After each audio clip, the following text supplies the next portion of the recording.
We're good, right? It should be good.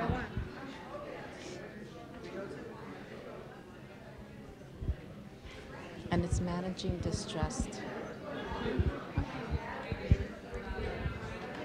Disruptive and distressed students, right? Managing disruptive emotional distress. Okay. Okay. Good afternoon, everyone. That should make everybody sit down.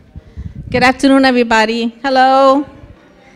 Now, I know everybody is so excited that this is the last session of the day. Yes? Okay.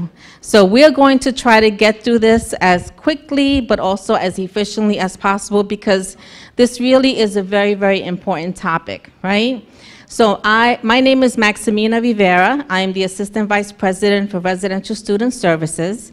And this afternoon, myself and my team are going to be conducting a presentation on how we work with our students who show distress, are emotionally upset, maybe they're disruptive in your classes. And one of the biggest goals for us today is to help you to identify and understand what the resources out there for you are as we support you in what it is that you're trying to do for our students. Because the bottom line is that we want our students to succeed, right? We want them to do well, to be in good spaces, to be healthy, and also to reach their goals. So I'd love my team to be able to stand up and introduce themselves first. Good afternoon, everyone. My name is Nicole Rodriguez. I am currently the Director for Community Standards and Student Conduct, and I'm also a member of the Kane University Behavioral and Intervention team. Good afternoon. My name is Robin Mansfield. I'm the Director of Student Health Services, and I'm also on the Cubitt team. Good afternoon. I'm Dr. Vincent Kiefner. I'm the Director of the Counseling and Disability Services, and I'm also on the Cubitt team.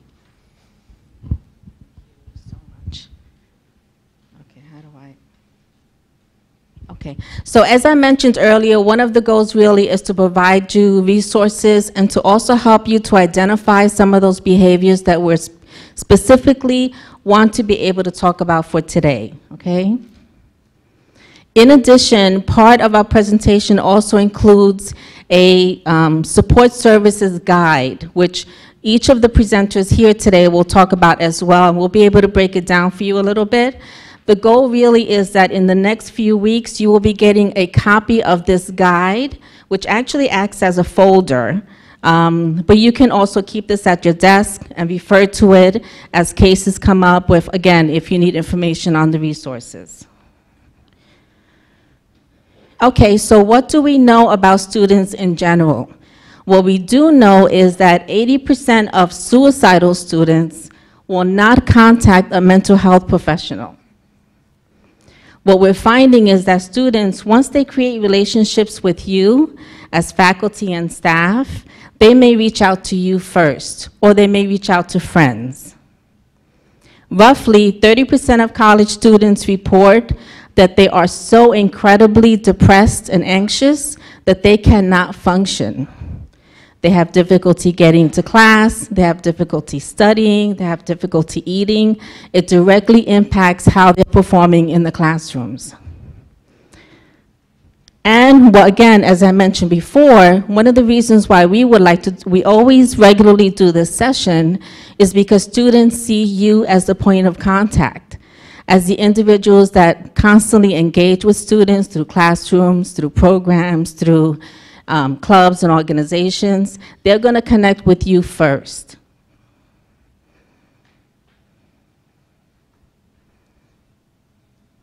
Okay. So let's talk a little bit about disruptive behaviors. What we find is that not all behaviors are caused by the same thing. So what we want to make sure is that we're not making assumptions as to why students may be upset or are disruptive in class. We don't treat every disruption as the same. Every individual student is bringing something to the situation that they're experiencing. Some behaviors might be concerning, but may not be disruptive. You know, many of you will know your students because you know that they have great energy, they're coming to your classrooms and they're very involved, they're participating, and then all of a sudden, the very next day, things have changed. they're not speaking with you, they're very disoriented, maybe they're not expressing that same energy as before. And you definitely want to be able to make that contact with the student. And again, there might be, you know, and we've all experienced this, right? We have our good days and we have our bad days. So they might be experiencing something that's happened the day before, they're stressed out, and then they may be able to manage that and cope with it on their own. So again, we want to make sure that we're not making assumptions about a student based on their behavior. Yeah, it's that one. So this is a model that has been taken from, you'll see, it's the Suicide Prevention Resource Center and the JED Foundation. It's a pretty commonly found model that a lot of colleges and universities around the country use in kind of, you know, following this model, trying to kind of make sure that you're hitting every aspect of it. So if we were to look at this kind of together, I'm going to start just on kind of where it says provide mental health services. So again, most colleges, community colleges, universities provide some level of mental health services. That's almost a given. Crisis management techniques, you should have something in place so if a crisis or emergency happens, you know how to deal with it. And that's just not at the counseling center level, but across the university, from the faculty and staff and onwards. Restricting access to potentially lethal means. Basically what we're talking about there is we want to make sure that students who are in distress or who might be possibly dealing with suicide ideation or even homicide ideation don't have access to the means to actually carry out a plan or the intention of harming either themselves or someone else. It's really one of the most overlooked kind of aspects of this model. If you are able to restrict access to means, you're doing a tremendous amount to prevent some kind of incident to happen on campus. And that could be something as simple as making sure that windows on campus, if you have higher levels of, say, residential halls or buildings, there's no way for a student to actually get out the window. Something as straightforward as that. So it's very, very important. It's a really critical aspect of the model here, is to make sure that we're all thinking that way and that we're doing a comprehensive kind of assessment of the university. Developing life skills, this is something that happens within our division, of course, but is happening, of course, at the classroom level as well. Promoting social networks, making sure that students are connected, not just to their peers, but also to faculty and staff as well. Identifying students at risk. This is where you, the staff, all come into regard, and Cubitt then kind of steps in to kind of take that role of taking some action or assessment of the situation. And then increasing help-seeking behavior. I've only been here for a year, since last October, but I've definitely seen kind of an increase, I think, on our part in trying to promote the idea we want to get ahead of the curve. We want to help students to identify when they're at risk. We want to help faculty and staff to understand there are a lot of resources on campus so that if a student is actually in need of assistance, they're getting that assistance as quickly as possible. And then this is the Student Support Services folder that Maxie mentioned before. Robin, do you have it right there? So I'm hoping that this looks familiar to people. Yes? People? Okay. So these will actually be going out within the next 2 weeks or so for additional ones. So this is what we're basing a lot of the presentation on. So just to identify kind of what we're using as the kind of the resource folder, if you want to think of it that way. Okay.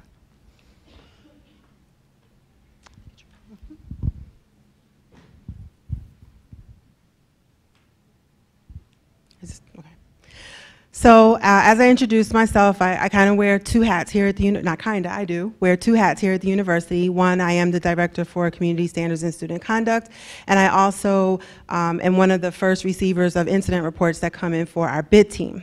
So one thing we really want to do is, you know, sometimes we do have to distinguish between behaviors that is definitely a conduct issue and behaviors that are concerning. all behavior is concerning, and we're not really looking at you to be investigators or try to figure out what the behavior is or how it classifies. All we really want to impress upon you is to report it forward. If you have a concern, if there's something going on in the classroom you're not sure how to handle or deal with, you know, all of our offices are accessible. You can call, you can email, or you can just simply submit the incident report and give us that information, and we'll take it from there. So this part of the folder just talks about disruptive conduct, giving you some information about how to identify disruptive conduct. The resources, again, is the Office of Student Conduct and the Kane University Behavioral Intervention Team, responding to it, and sexual assault and sexual misconduct, which I'll highlight in some of the other slides. So as I stated, disruptive conducts, students may not exhibit disruptive behavior that interferes or obstructs or is disorderly. We don't ever want you to put yourself in a situation that's dangerous. We don't ever want you to feel that you cannot address an issue in your classroom. You are in control of that space. And when that space becomes unsafe, don't call the Cubitt team, call the police. Unfortunately, Mike Gorman, Lieutenant Gorman, he is one of the, we constantly look to him to get some of the information as well, and he comes in as an ad hoc member to the team, sometimes to the team meetings to discuss concerns that may have started off maybe as a criminal investigation. And I sometimes think we hesitate to connect with Kane Police because you're thinking that it is going to become a criminal situation, but our Kane Police there are for our safety. So if you have a situation in your classroom, again, if it's unsafe, you know, your responsibility is to call 911. I don't know if they've mentioned it, but Kane University Police have a 90-second response time. And again, everything may not always be criminal. Sometimes it means they just have to remove that person out of the classroom to have a conversation, and then everyone, you know, goes about their day. But we definitely want you to make sure that if the behavior is disruptive, it's not conducive to what's going on, you have the right to ask that person to leave the classroom. And that goes the same thing with offices as well. I don't mean to just direct this to faculty. This could be, you know, in the library, in Starbucks, in the administration building, et cetera. So again, when we were responding to a disruptive student, again, you want to make sure that the environment is safe. We don't ever want you to put yourself or your students or the people that you're servicing in your offices or areas at risk. Please make sure you contact the police. And also too, if you feel that you can have a conversation with that student or individual, you know, go into the hallway. It might be not as private, you know, but you might feel uncomfortable taking a student to a more private space or saying, come to my office, et cetera. If you feel that way, again, you can do it in a more public space, maybe walk out into the hallway and just explain and set those limitations and explain to them how that behavior is inappropriate. I don't think we're going to get into like much case studies here, but just thinking back on some of the reports that we get, and it's definitely at heightened times of the year. Students are very stressed out at the beginning of the year because they're trying to get classes, or maybe they have their eye on the prize of graduation, or maybe they can't get a class. You know, we'll see the reports come in around those times, surrounded around those types of incidents. We'll see it around exam time. They're stressed out. We'll see it like right towards the end of the semester, in the beginning of the semester from the residence halls when students are adjusting to a new living environment or trying to get used to roommate situations. So these are just some of the things that, you know, that happen, but we want to make sure that when we're conversing with these students, it is in a safe space. If you don't feel comfortable, again, in an office space, you can refer them to the Cubitt team. Sexual assault and sexual misconduct, not a very comfortable topic to talk about, but a lot of times students, what we have found is that they hold on to that information sometimes when it happens right away. So sometimes a student may not come to you for maybe months, maybe years after an assault has taken place.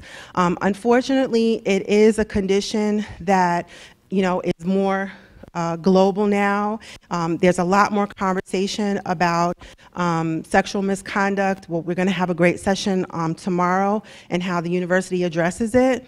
But as far as our students are concerned, there are certain laws that we have to adhere to, Title IX, that says we have to take swift action when these types of things get reported to us. All of our Kane employees are considered responsible employees, so if a student or another faculty, a coworker, comes and says to you, this happened to me, we have an obligation to make sure that that individual is connected to whatever resources that we have. One of the things, especially for our students, we want to make sure that they are in a safe space. And then there are certain procedures as far as investigation that we have to conduct with the Title IX coordinator, Dr. Williams. I don't know, is he here? I see Katricia. Hi, Katricia. She works in that office as well, but we do work with them as far as Title IX conduct, sexual misconduct cases. I think a lot of times too, faculty and staff, you may have a degree in counseling, but that doesn't make you a counselor.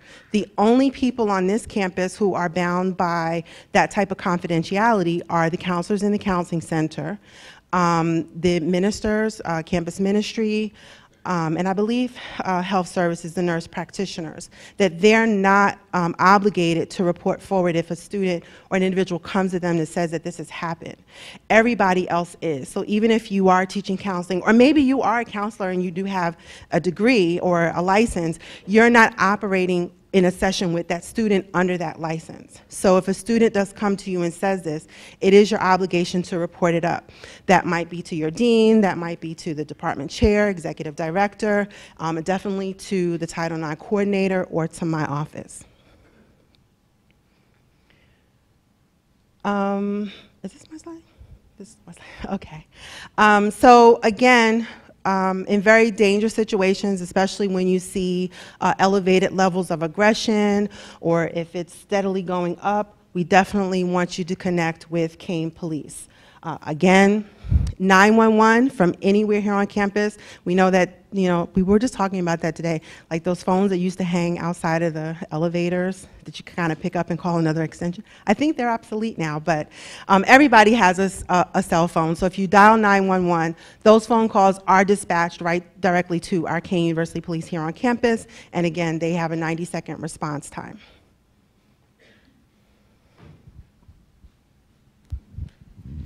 So I just want to tell you a little bit about the services available at Kane Student Health Services. That's the place you want to send a student who obviously is ill in your classroom. Maybe they have an injury. Maybe that student who is just all of a sudden maybe not so alert, maybe sleepy in class. That could be for many reasons, right? It could be a health problem. It could be that they're you know, working 2 jobs and trying to study, and, you know, maybe it's because they're not eating well. I can't tell you how many times students come to my office in the middle of the afternoon and we're having a conversation and, well, you know, what did you have to eat today? Nothing. You know, the nutrition is a big problem and we can help them with that. So that might be a type of student you want to refer to our office. Our office works really closely with the counseling center.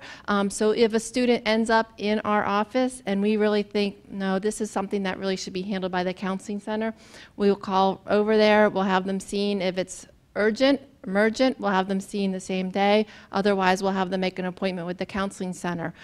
We do depression screening in our office, and same thing, those lines of communication with the counseling center are really cooperative, and we have a student who we're really concerned about. I'll just call over. Whoever the counselor on call is, we'll see that student right away. The other thing is I just brought a few of our brochures. This is something that you might want to take with you. It's our little Connect With Us cards. We are by appointment in our office, and it has our student portal where they can make an appointment online. It has our phone number. Obviously, we'll see a student in an emergent situation. We'll make room in the schedule, but we are a very, very busy office. We are booked all day, every day. Something that's not emergent, the student should make an appointment. So you might want to grab a couple of these cards, have them available to students if you want to direct them to our office. I also brought our regular health service brochure and our Kane Ocean brochure. At Kane Ocean, we don't have a office on campus, so we have a cooperative agreement with the urgent care, the doctor's office at Brick. Students can go there. They need a referral from our office. They just call us, say they need to go there. We verify that they're a student and fax over a referral, and their visit is covered and certain services. And pretty much anything that they can get at our office here at Union is covered at the doctor's office at Brick. They get we have a cooperation, we get billed, it gets taken care of. So those services are available too. Okay, oh, the one other thing, along with the sexual assault piece, there is a student support service advocate on campus. There's actually 3 of them. They're through my office, but it's just, that's the point of contact. And there are also another confidential resource. A student might just want to know what services are on campus. They might not need to go to health services. They might not need to go to the counseling center or know that they need to go there. This person is just available to let them know all the services, all the processes that are involved in a case like that. So that's out of my office also.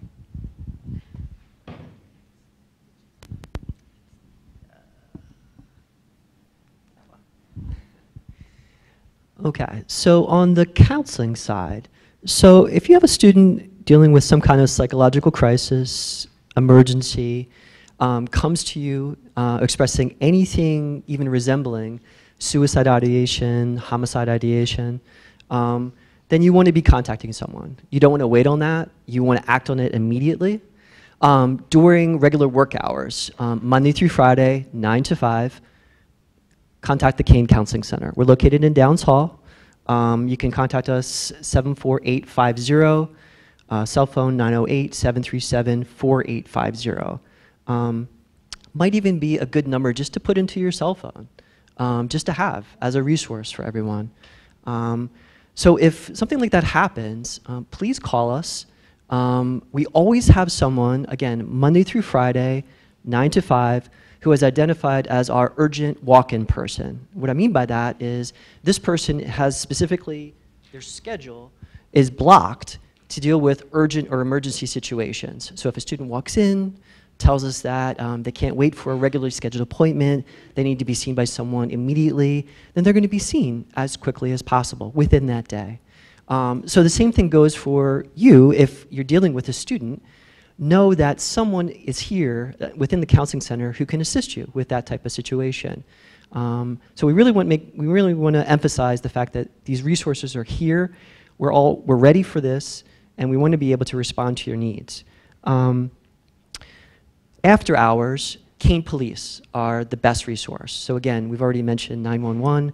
I know for a fact at least one incident from last year where a student came to a faculty member, a professor.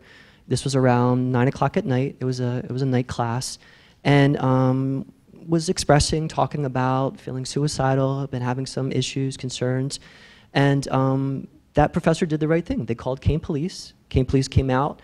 It might have even been, I think, maybe even in the STEM building, and they did an assessment, and they determined that the student needed to be taken to the hospital for a further evaluation. And it was just taken care of that way. So know that even after hours, after 5 o'clock, there are especially resources available for you. And Kane Police, they're really wonderful in this type of regard. I think they really do a great job in coming in. They're used to talking with students, so I don't think there's any issue about them needing, the training or something. This is the population that they're working with. So I have a lot of confidence in their work. So say if it's not an emergency or if it's not a crisis, we're still available for those types of referrals as well. And if you want to consult before sending someone over to the counseling center, please do. Please give us a call. Again, probably the urgent walk-in person might be the person that you talk with. It might be me or someone else within the counseling office as well. just to kind of run it by us. Say, what do you think about the situation? Should I send them over to the counseling center? We'd be happy to talk with you about that. So consultation is definitely one of the things that we also do for people. There are a couple ways for students to come into our service. First, they can call and schedule just what we call just a regular initial assessment or intake. And that could be hopefully within a couple of days. When it gets busier, it could stretch out for a week, a little bit more than that. But a student can also just walk in and, like I said, say, you know what, this is too urgent. I need to talk about it with someone like immediately. And then we'll work with the person on that day to do that. So those are the two main ways that people can come into counseling services. I think you're back on this one. Okay, back over to me. Okay, I kind of covered the physical assault and sexual assault piece as well. And again, the resources as far as administrative are both the same for this campus and for the Ocean campus. WKU is a little bit different, but they do have a counseling center there. And sometimes, you may, I don't know if you're doing online classes or maybe you're interacting with WKU students or Ocean students for that matter. But in any case, the same services are available. The Cubitt team would still meet to have discussions about these students if we're concerned about them. And the most important idea, and I say this every single session, is that we have developed a network here of resources, and those resources are available to our students to help with their success. So that to me is the bottom line, right? It isn't about worrying if a student is going to get kicked out of school or if they're going to get in trouble about whatever is going on. It's really just about connecting them to resources for their success. And I also want to mention that I had a brief lapse of memory, but when I was talking about case studies, I had started thinking back on a couple of the reports, and generally those kind of things come in at the end of the semester. But it's when students will come to you and they'll start pouring out their heart, and they'll tell you, oh, my mom's in the hospital, my dog has cancer, my boyfriend left me, I've got 6 classes, or I can't get a certain class, but I need to graduate, and they won't give me independent study, and they'll want to come and start pouring their heart out about all the problems that they're having, but the bottom line is sometimes you do have to, draw a line. You have to be very firm and say, well, listen, I understand that you're having all those issues. Maybe stay focused on, if it is something that they're struggling with in your particular classroom, or if it's a financial aid situation or what have you, you still have to be very clear about what the present condition is. But all these other things are obviously factors in how students process and how they deal with those things. But again, the behavioral intervention team is really just about having conversations with students. If there is an assault, again, on campus or off campus, it is our obligation to assist them through that process. Maybe it means we can, if it's towards the end of the semester and we can work with the dean's office to have them work independently, or to move them to another section of a class, or what have you.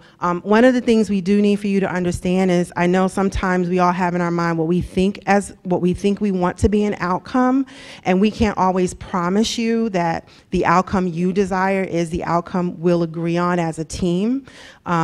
But it's kind of a trust thing where we're doing what we think is within the best interest of a student. We always want to make sure, again, students are connected with the counseling center. We can never force a student to continue with counseling. I think one of the most important things is just to get them in again for an initial assessment, just to make sure that they're safe, and they're safe for the environment here and for the community, that they're no danger to themselves or others. But that can change, as from day to day. We want to make sure that, again, they know where they can go here on campus if they're having those issues. So again, the Office of Community Standards and Student Conduct is one of those offices, but my office is not confidential. As Robin mentioned, students who, if they want to go through a confidential process where they're not looking to move forward administratively with a hearing or that sort of thing, definitely the counseling center, definitely health services, and campus ministry. Those are our confidential resources on campus. If they come to my office, if they go to the Title IX coordinator's office, if they come to you, there's a process that we have to go through. And that's just the way it is. It really isn't much we can do about that. It's just something we have to do.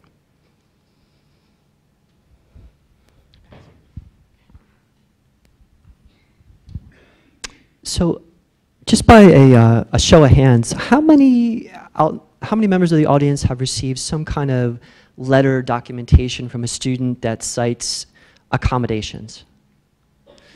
Okay, so that's just about everybody. All right, so we're doing our job. So just to mention disability services, which is part of our department, Counseling and Disability Services. Is Donna here? Donna Dingle? Donna, can you stand up just for a second? Sorry. This is Donna Dingle. She's the Managing Assistant Director. She's in charge of Disability Services. Counseling Center, Health Services, and Disability Services are all located in Downs Hall. We're just literally right around the corner from each other. So we work collaboratively with each other a lot. Donna and I work together, since we're within the same department, talking about students. So if you have questions, concerns about a student who comes to you, either talking about accommodations or possibly seeking accommodations, then you want to send them to Donna's office, Disability Services. Okay. And then just a quick mention of Kane Ocean. I know Robin already kind of mentioned that. So there are a good number of facilities available at Kane Ocean for students. They do have counseling services, and then they do have academic advising, and looks like public safety as well. So there are, I've been down there once at this point. It's a great facility, and they're very welcoming, very accommodating down there. I think they have a really kind of great attitude about helping the students there and helping them get from Kane Ocean to here eventually. So.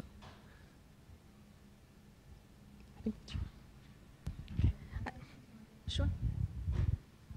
Jump in, but when we're talking about disability services, again, it just kind of clicked. We may have students, again, that we deal with that have documented disabilities, and some that don't ever go through a process to get accommodations, and maybe they come to you mid-semester, and that can also cause a disruption, or if they're presenting things that aren't valid, it's not valid paperwork, etc.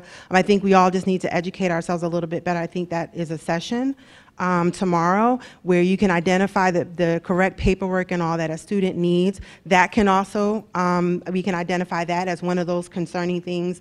That's also something that the behavioral intervention team can deal with.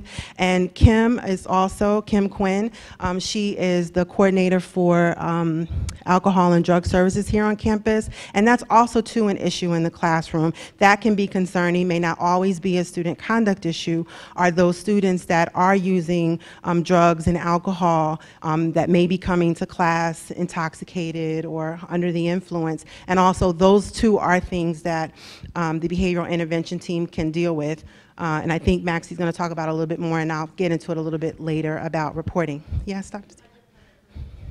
I'm sorry, Kim Quinn? Yeah, she is the go-to person when we make referrals to the counseling center for assessment for drugs and alcohol.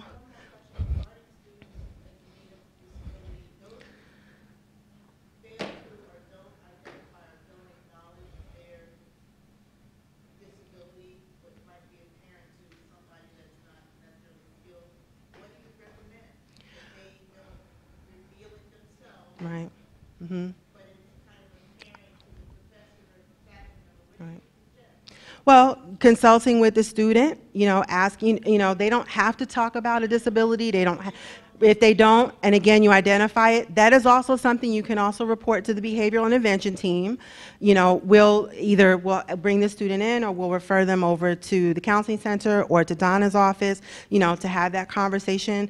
And again, we can offer it, maybe we have actually had some students, especially newer students, a lot of them even like on the autism spectrum, that their parents maybe just feel that they don't need accommodations, but it's very clear that they may be in need of accommodations. And one thing Donna always says is we can not ever excuse behavior because of a student's disability, whether it's known or unknown to us. There are expectations for behavior. There are expectations that students have, conditions that they have to meet in order to be accepted here as a student. And if they can't comply with what our expectations of behaviors are, then we have to make sure all these processes are put into place. But again, if you feel comfortable having the conversation with the student, great. If you don't, that is definitely a referral that you can make to the BIT team.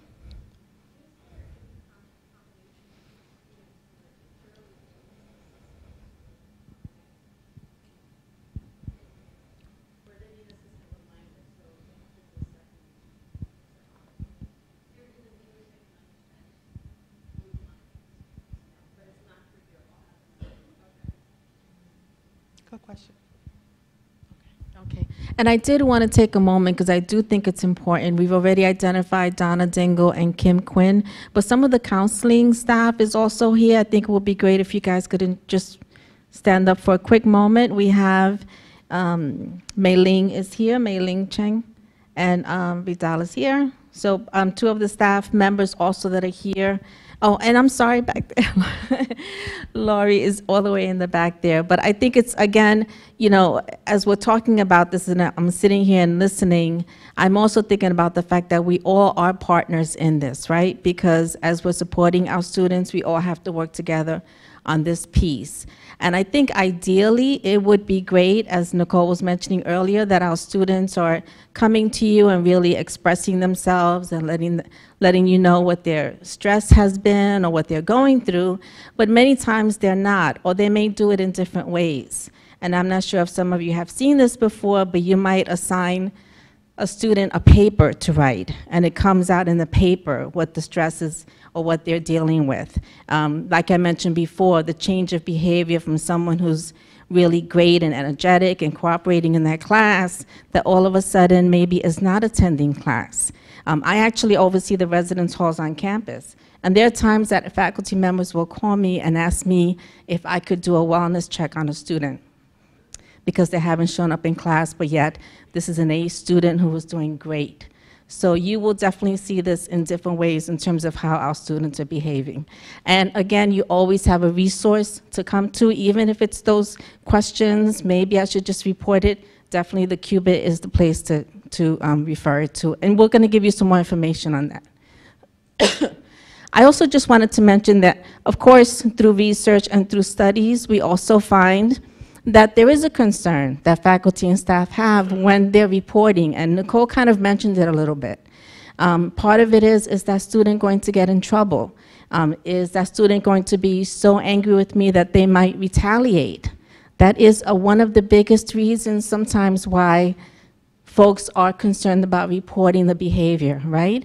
And unfortunately, things have happened nationwide, which is very concerning to individuals. So that definitely is another reason. And again, how it's impacting that student. In addition, this is why it's so important that we always present this, I think, every year during professional development, is that am I going to be supported as a faculty or staff person? And this goes back to something that Nicole mentioned also. I don't want this person in my class anymore. Am I going to be supported? Is this going to be believable? So definitely these are some of the reasons. Okay. And again, Nicole mentioned already her office in terms of the Office of Student Conduct and Behavior when students are violating policy. But in addition, part of the folder also talks about Cubitt, which we've been talking about and mentioning, the Kane University Behavioral Intervention Team. Now, this is a team that, I think it's on the next screen. This is a team that is comprised of the different team players that you have here. Janice actually oversees the team. I directly chair the team. And one of the other members who's not here today is Melissa Sturba from the Student Affairs Office. And what we do is that we meet on a weekly basis, and we review your reports. We review the incident reports that you've submitted to us to let us know this is a concern for me, this is something that's happening in my classroom, how can you help me, how can you support me, and how can we work with the student? So one of the things that's really important, as I mentioned before, is that the ultimate goal is to provide resources for the student and support, as well as provide you the same. What we do is we sit down, we provide consultation, we're going to support you, the faculty, the staff, as well as the student. We're going to gather as much information as possible. So we may have to give you a call and ask you some much more detailed information about what happened with the incident, what occurred, maybe what was your response when you spoke with the student. We're also going to talk about some intervention strategies. It might be an assessment to the counseling center. It might be actually contacting Robin because we understand that medication might be involved and we have Robin meet with the student. And it might be a student conduct issue. So we will develop different strategies to help the student. In addition, we're going to look at community resources, and we're going to monitor the student as well, because we want to know, we've helped the student, we've worked with the student, how's that student doing? Did they graduate? How's their GPA? So throughout the time, we don't just service the student or work with the student. Again, we're still monitoring how they're doing in terms of their behavior. Okay. Now, referring a student to the Cubitt team is very simple. You can actually do it right from your computer. It's an incident report that you can go online and you can actually submit a report, describe the details of the incident, and once we get it, and each of us will get it. So the nice thing about this team is that we love each other so much that we're in constant communication. We love looking at our emails and text messages. No, we don't. 4 o'clock in the morning when that phone beeps, because we want to make sure that you're providing support and we're supporting the student as well. So we're constantly in communication. We mentioned campus police earlier. I didn't realize that Joy was sitting over here until I saw her right now, Joy Moskovitz, who's the Assistant Vice President for Academic Affairs. We work very closely with her as well with regard to our students. So we're in constant communication. When you submit a report, we all get the same report. We all actually are able to read it. We can review it. Again, the nice thing is that if I happen to be on vacation in Hawaii or something, my little dream vacation, Nicole will see it first. She's going to give me a call. Or she may call Vincent ahead of time. So we're constantly in communication with each other, which is great. In addition, you also get a message to let you know that we have received the report and we're starting the process of reviewing it and then making some decisions about what our next steps are. Okay? Now, can I see that? You can find this report, so Nicole and I are going to pair up now because she's great that way. You can actually find this report. One of the locations is the Office of Community Standards and Student Conduct website, okay? And if you scroll all the way down, right there, you're going to see, click here to file an incident report. The second box, click here to report concerning behavior. And that's the one that we would like for you to click on to refer something to the Cubitt team. Click here to report concerning behavior. Can you click for me on that? See if it works. Okay.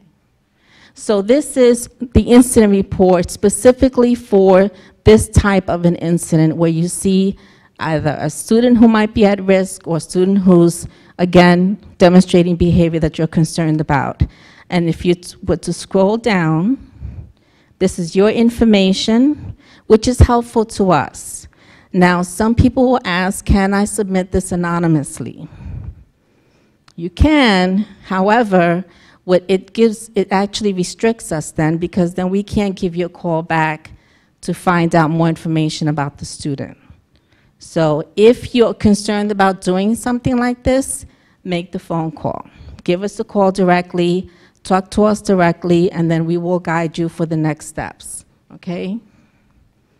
As you go down, this is the information about the individuals that are involved. And as you go down some more, right here, this is what we're hoping is going to help you the most. This is a description of the behavior, but what it also does is it helps you to identify the actual behaviors you're seeing.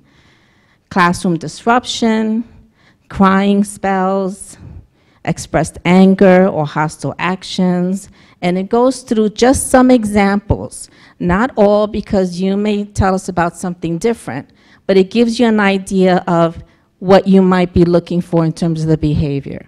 Does that make sense? Okay. Yes, we have a question in the back. You have, I'm sorry, you have to.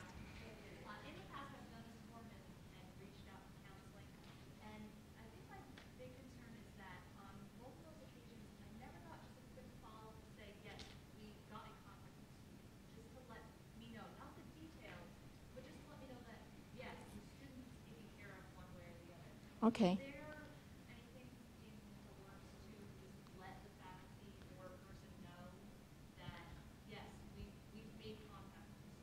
Yeah, everything I would say is case by case depending, but I think that we can definitely work on that piece. I would have to find out more specifics about what occurred with your situation.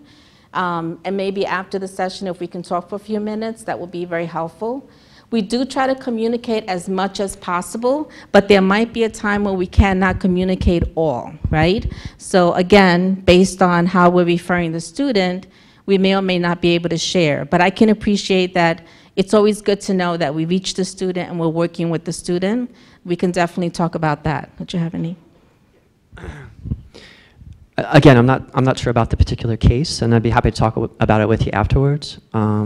It might have been an issue of confidentiality. You know, obviously, if we contact the person and scheduled an appointment, we couldn't necessarily confirm that with someone. But I think if you had contacted us and just wanted to know that something was happening, then we could confirm, yes, we're definitely reaching out to the student, and then we'll follow up, in the best way possible. A conversation like that, I'd be happy to have with anybody here. Okay. Yeah. Right. Mm-hmm. Yeah. Yeah. Creating a paper trail is one of the biggest things that I think that's one of the biggest advantages to this process. And I've helped a couple faculty members to do that. It started off with a somewhat mild incident, but then things kind of, continued, and there was another incident and another incident, and that's when we can step in as well as a team. And I would definitely share, please, I think this was mentioned before, please make every effort not to wait. It's better just to submit the report, and we're okay with just getting it. We may give you a call and say, okay, we're gonna wait a little bit. We may not talk to the person directly. It depends on, again, everything is case by case. We have spoken sometimes with faculty and staff who will say, well, this has been going on all semester. Well, obviously, that behavior has been disruptive to the classroom, possibly to the students, and not helpful to that one particular student or to yourselves. So definitely, as soon as you can, again, if you're not sure, make the phone call. Try to reach one of us, and then we can talk to you directly. Okay? And then, I'm sorry, I wanted to say also that something that we also stress, and Nicole kind of started a little bit, was this idea of confidentiality. And if you haven't experienced this already, there will be students who will say, can we keep this between you and I, right? And so definitely I want to empower you to be able to tell that student, I'm sorry, I cannot, but, which is what I share with my own staff, overseeing the housing staff, but I can keep this private. So private would mean we're going to talk about it, and I may have to refer it to a direct supervisor, or I might have to refer it somewhere else. But it's because I want to help you. I'm not going to tell everybody. I'm not going to tell the classroom. I'm not going to tell all the students. But this is private, and then I'm going to help and move beyond that so that we can help you with what's happening for yourself. Does that make sense? Okay, so private is a really good word as opposed to confidential. Chris in the back. Mm-hmm. Sure.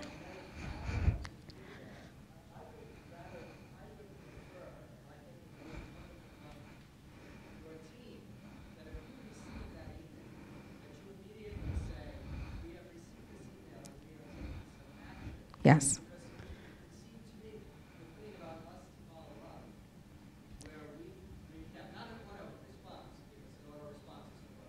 Right, right.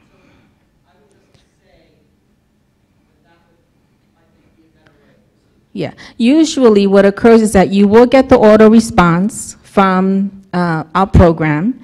However, we will then call you. We always call the faculty member because there's always detail that we want to make sure of. So thank you for that. I appreciate that.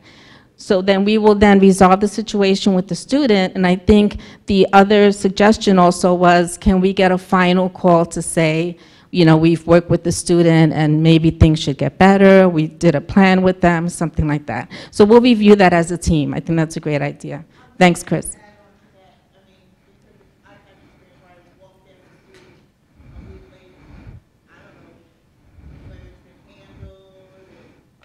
Mm-hmm. Yeah. Mm-hmm. Yeah. And you know, I will share this with you. I will say these are our students, and we're going to care about them. And you guys, you will make that step to help that student. You may never know what that action was or what that strategy was. And I would still recommend strongly, you still say good morning, how are you doing? They're in your classroom, they're participating. You know, I actually dealt with a student who had a very severe situation that happened for him. He had to be hospitalized, came back to my office. We had a great conversation, and my door is still open to him. And I think that that's what our students want to see. They want to see that, wow, really helped me. I may have been angry at the moment, because that does happen. But in the end, when they're graduating, when they're finishing their studies, that's really what it's all about. Yeah.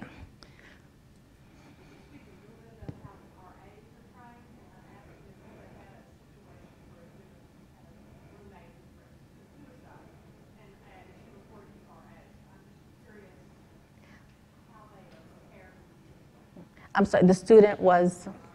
Reported to the RA that her roommate was threatening suicide. Mm-hmm. How the RA is trained in this situation. Okay. Sure, that's a great question. And so, actually, the RAs are trained for a week and a half in August before the classes begin, and they're actually going through training again now, every winter session, or right before classes begin, they're trained again. Our procedures include the fact that there's always a professional staff member. They're called residence hall directors, who live in the residence halls, and they respond to crisis situations. So when when a student reports to an RA that they're suicidal, they're again demonstrating that kind of thought process, the RA must call the residence hall director.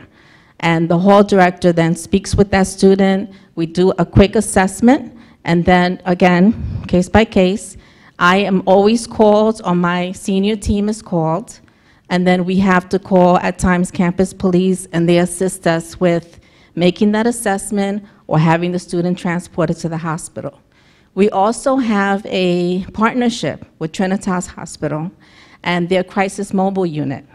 And at times, the crisis mobile unit will come onto campus and complete an assessment with that student. Yeah. I hope that's helpful. Yeah. Okay. Okay, any questions about reporting or submitting reports?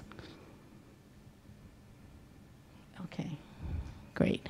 And then as I mentioned before, the process, we get the report, you're gonna get that email, and then we're gonna go through with meeting with the student and developing a strategy for the student. Yeah.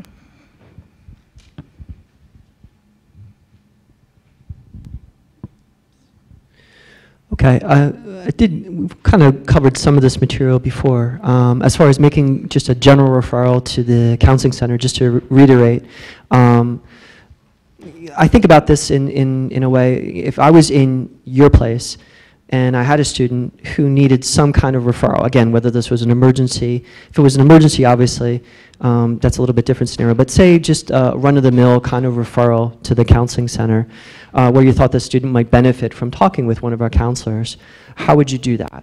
Well, you know, the easiest way to do it would just be to actually talk to the student about our counseling services. Basically, believe it or not, some students get through a couple years here without even knowing that we actually have counseling services here on campus. We want to work on that. We want to make sure everybody's aware of our services. We want to make sure that they understand that they have access to this as students, as registered students. But it's always helpful to hear from a faculty or staff member that these counseling services do exist, and they're at no additional charge to students. The easiest thing to do is to just mention that, hey, there's this place on campus where you have some professionals who are trained in talking about these types of issues.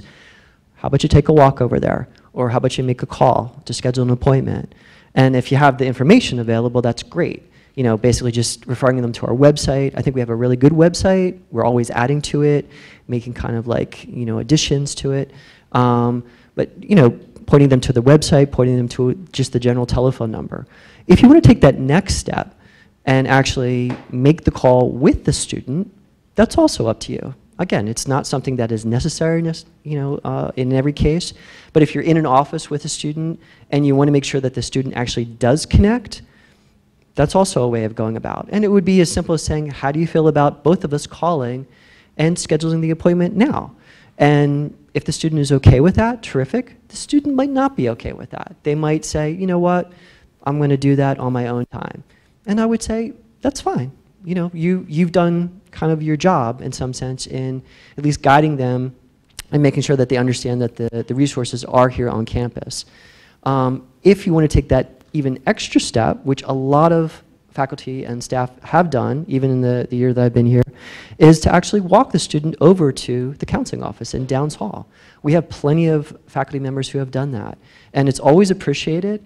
The one thing that I would say under those circumstances is if you actually take the time to walk the student all the way to Downs Hall, and especially if you're coming from far across campus, hang out just for a second so that one of us from the counseling office can come out and talk with you. Because we would love to be able to have the opportunity to speak with you why you took that time to walk the person over. Because sometimes, you know, a faculty member might feel like, okay, I got the job done, I dropped them off, they're here in the office. But you know, hearing from the faculty member why you took that time, what's going on, that's just more information for us, and it is extremely helpful for us to know that. So that's kind of, you know, going the extra kind of time to do something like that, and it's very much appreciated. It's really appreciated by the students, by the way.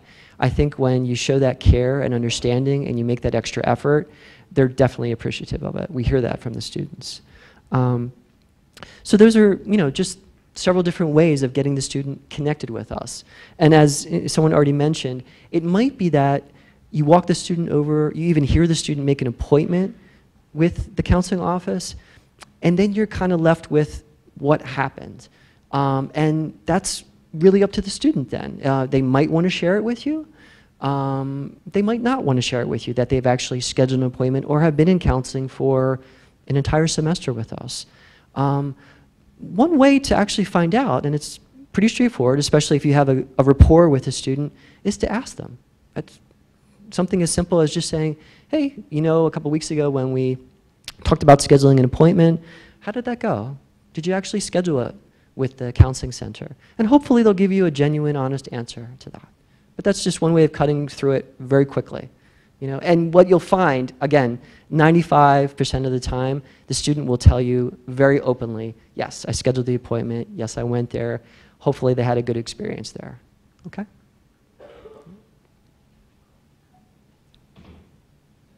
Okay. Oh, yes, yes. Okay, so if you advise a student, they go to the counseling center, and they see one counselor who they really like, but then they're transferred to another counselor, and there's just no connection, it doesn't work. Sure. And they come to you and say, I stopped going because of this. Mm-hmm. Can the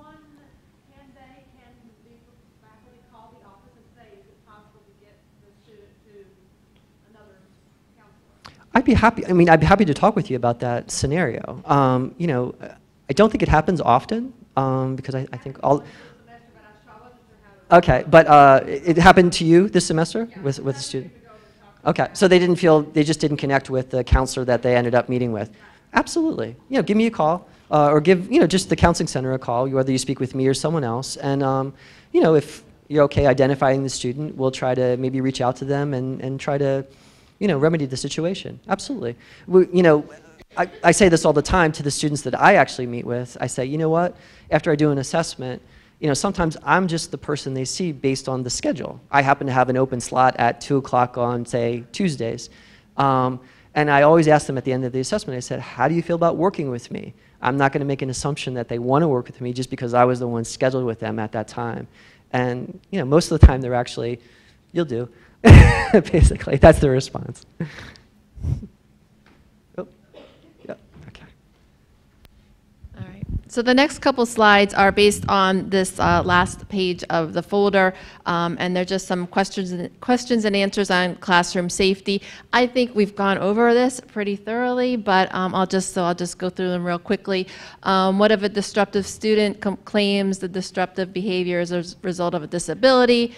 Like we said earlier, that should never be the reason for the disruptive behavior. All students are expected to act with the reasonable expectations on their behavior. Setting your ground rules at the beginning of your classes is always the best approach. If it is a disability that hasn't been documented or addressed, obviously we'll refer them to Donna's office. And just another plug, Donna has a session, 2 sessions tomorrow that you're all, actually they're mandatory sessions, yeah. So, and she'll be going over a lot of this in more detail at that time. Oh, wrong way. When should I call the police? Actually, this is one that I didn't highlight in when I was talking about health services. Obviously, when there's an aggressive behavior, when there's a concern about anybody's safety in the classroom, if you've asked a student to leave and they won't leave, that's a reason to call campus police. But also in a medical emergency, don't take the time to send them to my office. We are a small office. We have limited emergency equipment. We have an AED. We have oxygen. We have epinephrine. But if it's a medical emergency, don't take the time to send them to my office because I'm going to be calling 911 and sending them out. So it just wastes time. So medical emergencies, call campus police. If they can't ambulate to my office, call campus police because I don't have don't have x-rays, don't have anything like that. So any medical emergencies are also a reason to call campus police. And the last question on this page, should I act immediately or wait for a pattern of behavior to occur? I think we've kind of already addressed this also. Certainly document, we'd prefer you act when the problems are smaller than when they escalate and are repeat behaviors.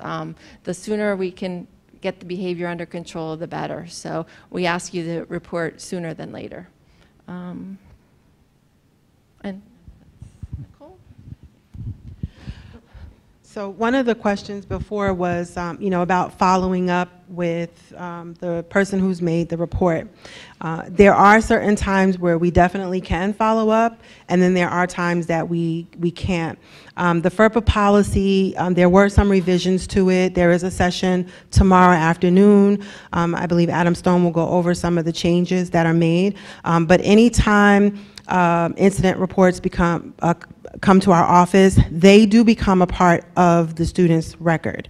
And of course we know that all students' records, disciplinary records, medical records, housing records, financial, grades, etc., are protected under FERPA. So there are times where we cannot discuss, again, intimate details, and a lot of it is really on a need to know. So if we definitely have a situation where we've expressed that the student cannot return to class, we will definitely keep you in the know. If they are restricted from an area or a building, etc., that is something that you also need to know. Again, if there at any time that there is a concern, again, if there's aggression, or if you've told a student not to come back to class, or that they need to go see the Cubitt team or whomever, we can make that judgment call. We can actually say, no, we will not. You cannot go back to class until you've come and met with me. Unfortunately, just by design of our system, when we get an incident report, when we're talking about the process, What we do then is reach out to the student using their email. I am hesitant, and this is just a practice of mine. I'm hesitant about making phone calls sometimes because I don't know who those phone calls are going to. I don't like leaving messages because sometimes parents, can be a part of the issue or some of the problems that our students are going through. So I would hate to be the one to have given information, to a parent. And then there are times we actually, that is a part of our remedy and our sanctions here in my office is parental notification. So there are times where we do notify parents or guardians about certain things, but then there are times that we don't. So the more information you can provide us with, if you definitely know that that's a student's cell phone number, I have absolutely no problem with contacting the student over the phone. But most of the times it is really up to them to open up the email. Sometimes they don't. We follow up as much as we can. I mean, we don't ever just leave a situation, unresolved. And our very last resort is to go to the classroom. But that is something that we've had to do. We always have a campus police escort. I'm generally the one who does most of that. Is I will ask for a police escort to go to the classroom if we do have to pull a student out of the class. And another thing too, before this, when we're talking about privacy, about acting immediately, when do I call the police or when do I report this? We've talked about this. I know I see Joy, and Joy and I have talked about it a lot, is no, don't ever wait to report something. And even if you want to write in your report, well, I'm not really sure if this is something that I should report, so I'm really just making a record. I really don't want any conversation made with the student. I just want this to be put on record. Great. It's just being documented. It's being, all of our files, again, it's a database, so if ever that student's name comes up, we type in John Doe, all of John Doe's incident reports come up and say, yeah, well, Joy did report this back in September, and now we're seeing a repeated pattern of behavior from another faculty who actually brought something up, or maybe they, there was a report from, financial aid or somewhere in the administration building. So we don't ever want you to wait. It may not be something, again, that we need to take action on right away, but it is something that we need to keep record of. But just understand that we have to operate under FERPA, and there are times where we cannot disclose certain information. So finally, again, and I mentioned it before, I really try to provide, especially in my office, because I am wearing two hats. I don't always want students to feel like when they come to my office they're in trouble, especially if I'm meeting with them as a behavioral intervention team member. What I want to provide for them is a supportive environment to let them know everything that I'm doing, I am doing because I care about you as a human being, I care about you as an individual, and I want to make sure that if we can help you along this journey, we're doing all that we can to help you along. There are times where students will refuse. I don't need your help. I don't want your help. I don't need counseling, or I've been to counseling before and it doesn't work. Well, at least we know that we've made that connection. At least we know that we've gone about as far as we can go with that individual in trying to help them. Because honestly, if we're not providing that type of a supportive environment, then I think we're doing a disservice to our students. I think along with teaching them the disciplines that they're studying, computer science and history and English and math, comes along with just some sense of community and how their behavior and what they do and how they act, how it affects everyone around them. And again, we do have, faculty here is like, listen, it's my job to teach you. I'm just picking on math because I'm not good at math, but I'm here to teach you math, and I don't want to hear that you have problems outside of this classroom. I understand that this is a difficult subject. If you don't like it, you could drop the class. Well, yeah, that's always an option. But if there's something else that we can do, again, to keep that student in that space, to get them to understand that discipline, if they are having some difficulties, let's see what we can do to help them. Because oftentimes it could be just, well, I just needed to vent. I just needed to get that out. But I'll do better, or I'll try. One of the things is we just don't want to get them, to a point where, they drop out. Definitely, all of what we do is connected to retention. We want our students to be proud of Kane. We want our students to know that we are a supportive environment. We definitely want to make sure that we're being preventative. That's why we offer these types of sessions. We want to prevent things from escalating. That's why I say keep records. Send those reports in. We're documenting the behavior. You know, it could be, well, you know, we got this report. We try to be sensitive, especially when individuals don't want to identify themselves as the one who's reported this. It just makes it a little difficult for us to have that conversation. But I would never, you know, if you know, Robin says, well, I have a student I'm sending to you. Well, Robin said that you did X, Y, and Z in your class. I'm never going to do that. It's going to, you know, maybe take some time, you know, well, what's going on? You know, how was class last week? And there also will be times where you might get an email from one of the team members that is asking you, well, we're looking into a student who's in your class. Can you provide for me any information, whether it's positive or negative, about how that student has been in your class?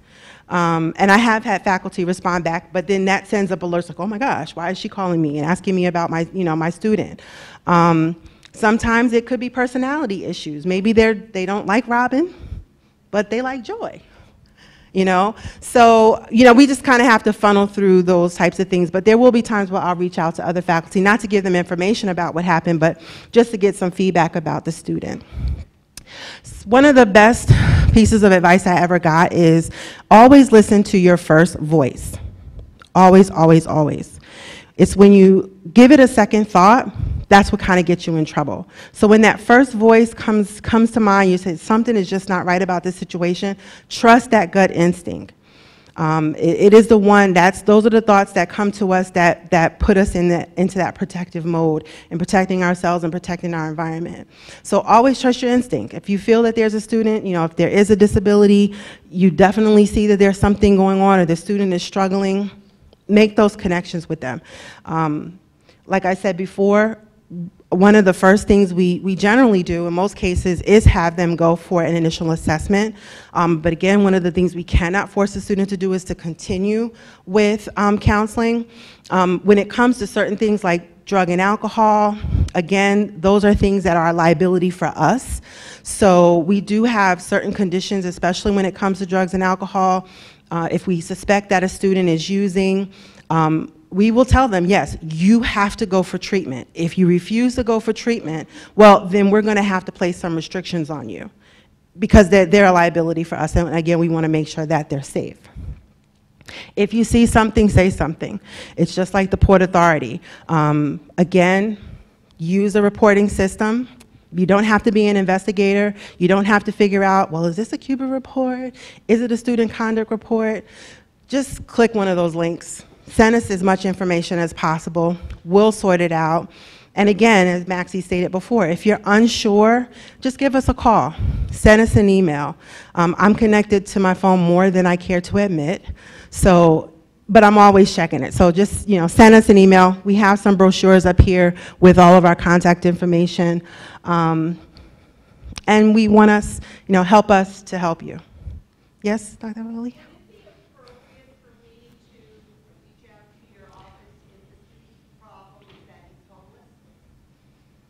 I would say yes. We do have systems in place to assist with a student. We may not be able to offer them free housing. You know, maybe if it's mid-semester. I know we've actually worked with some students. We can maybe give them a pro rate if they come in maybe at the middle of the semester, offer them a payment plan. We also have a list of shelters. I mean, unfortunately, you know, our hands are tied in some situations, but yes, you know, that's a very good issue. We actually had a case some years ago, just brings it up. The kid had sleep apnea.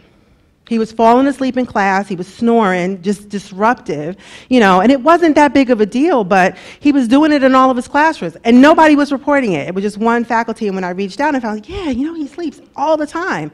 We connected him with health services. He didn't have insurance, you know, so we worked with him to get him, you know, insurance, to get a primary care provider, to get him, you know, some help, and it helped. No, it really wasn't a conduct issue, it was a health issue, but that's why, you know, these people in the team we're together and we meet.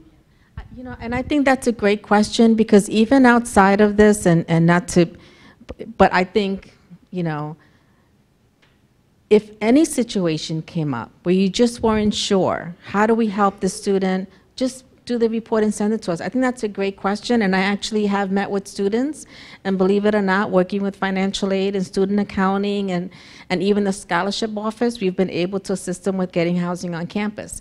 So again, it's because if the student doesn't have enough information or support that way, we step in and do the same thing. It might be outside of the Cubitt, but again, this affects their classroom performance as well if they don't have a place to live or if they're living out of their vehicle or something like that. So it's a great question. Mm-hmm.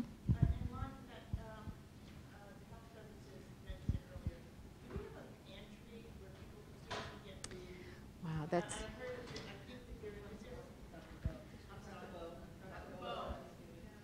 Yeah, Dr. Bo. And I told you, and didn't I tell you we're all partners here, right? Thank you, Dr. Poe. Yes. There is a food pantry on the fourth floor of Kane's Hall. That's Kane's 413. And we have a full supply of rice and beans, soup, peanut butter and jelly, cereal, all kinds of things. This is we need some extra food. No question that. Yeah, yeah, yeah.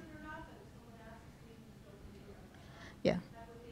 Yeah, it's and I. It's Kane's 413, but they should come and see me at Kane's 411 so I can open the door. Yeah, yeah. And Absolutely, yes. That's how we have this pantry. yeah, yeah, yeah, yeah, yeah. I just think that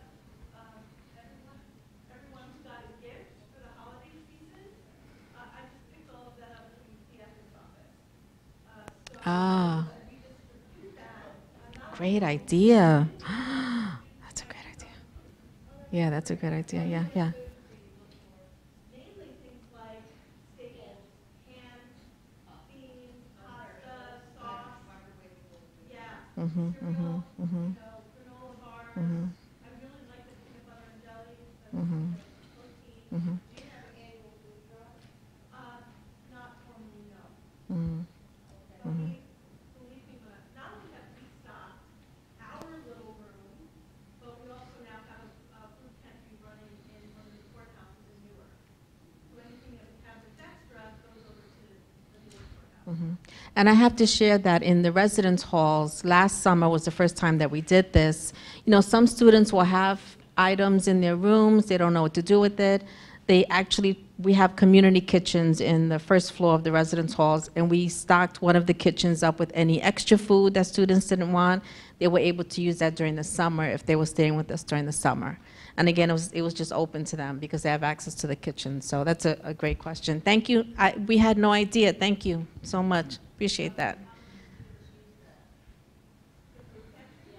I would say 15 did last month. Yeah. 413, right? She said. Okay. Yeah. Okay. All right. Any other questions about? Because I know it's towards the end of the day already. Yes, Steve. Actually, I have a question. You mentioned drug use, substance abuse, alcohol. Is there anything to hold up on that? I know, like Ocean County, opioid crisis is really bad down there. Is there specific information about how to handle the situation of the fact that cities is Right. Yeah.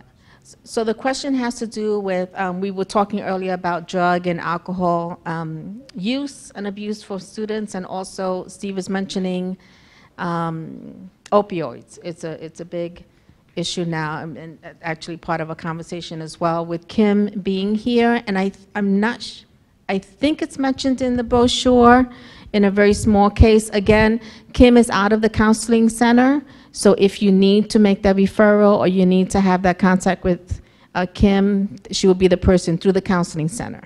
Yeah, yeah, good question. Yeah, sure. Just as a plug, so we're actually we're going through actually a renaming of the department, and so we're actually going to be calling it the, hopefully I'm remembering this right, Counseling, Disability, Alcohol, and Other Drug Services. So we're trying to really promote and emphasize that aspect of the department. So if you actually go to the website, I haven't made the actual transition yet, but I've already made some adjustments to the website. So you actually see on our landing page, the first page, you can click on each one of those services, separately. So we're going to be actually changing the title at some point, and the materials and brochures will catch up to us eventually with that type of stuff. So yeah, Kim is, she's open for business, right? Yes. We have brochures up here before you leave if you'd like to take any. There's another question? Yes. What time is it?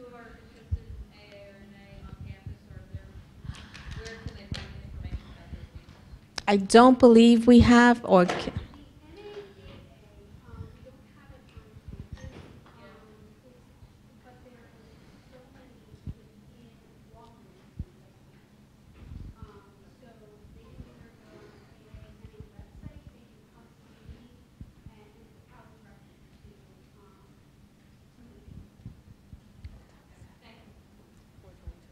okay, all right. Any other questions? Okay, we're going to be here for a little bit. Again, there are pamphlets up here. I hope this session was helpful. Thank you so much. Thank you.